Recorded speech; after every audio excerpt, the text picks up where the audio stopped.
Bom, gente, agora eu vou ensinar vocês a pegarem as orbes azuis. É bem simples.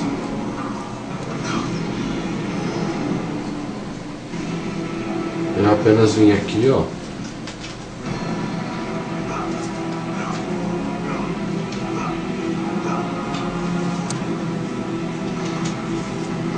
Apenas vim aqui, eles vão quebrar a corda. Não vai ter nem como passar.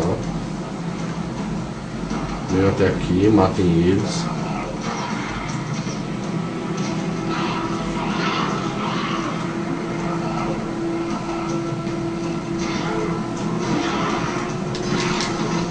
Normalmente.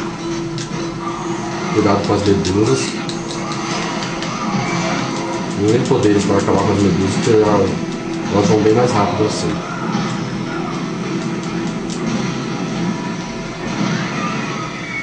Pronto. Alguém entra aqui também, não vai poder contra ela.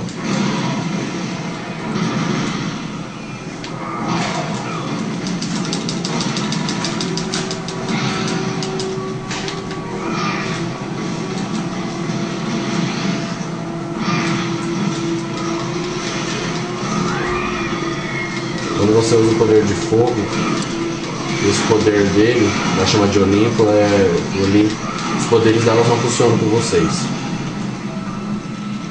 Lembrando. Pronto, agora vamos voltar para o nosso percurso. E aqui. E ali já tô, logo ali na frente já está o objetivo já nosso. Que no caso seria as orbes azuis. Eu ensinei sobre as verdes, que seria o sangue. E aqui é azul, que é mais fácil. Aqui para matar esses caras aqui é bem simples. Pega eles, joga um em cima do outro, mata eles mais rápido. Só que você também perde um pouco de orbes vermelhas, né? Tem que tomar cuidado para onde eles caem. Vamos entrar todo mundo bem rapidinho.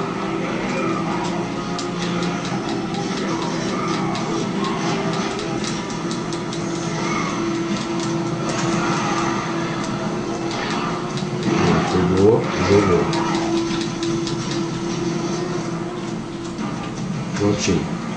Agora o ponto tá bem aqui, ó. Tem que quebrar essa parte. Prontinho. Tá bem ali na frente.